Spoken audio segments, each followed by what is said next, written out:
শান্তি ও স্থিতিশীলতার আহ্বানে বরিশালে জনসভা ও র্যালি করেছে জাকের পার্টি।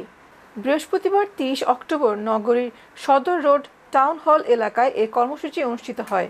বরিশাল মহানগর জাকের পার্টির সভাপতি ইঞ্জিনিয়ার আবুল হোসেনের সভাপতিত্বে অনুষ্ঠিত জনসভায় প্রধান অতিথি ছিলেন জাকের পার্টির চেয়ারম্যান মোস্তফা আমির ফয়সাল। এছাড়া উপস্থিত ছিলেন পার্টির সিনিয়র ভাইস চেয়ারম্যান অধ্যাপক ডক্টর সাইম আমির ফয়সাল এবং ভাইস চেয়ারম্যান আলহাজ মিজানুর রহমান বাচ্চু সহ আরও অনেকে।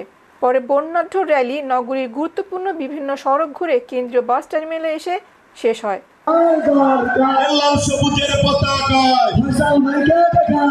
জাকের পার্টির খেদমত করে যাচ্ছেন না, একইভাবে জাকের পার্টির মহামান্য চেয়ারম্যান মহোদয়ের খতবের থেকে তার নেতৃত্বে এরা কর্মকাণ্ড করার পরিপ্রেক্ষিতে প্রত্যেকটা জাকের পার্টির নেতা কর্মী পবিত্র।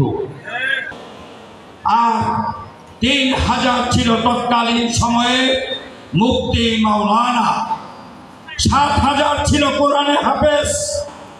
এই ২২,০০০ লোক নিয়ে কারবালার ময়দানে চারিদিক দিয়ে তাকে ঘিরে রাখা হয়েছিল। তারা ওয়াক্ত মতো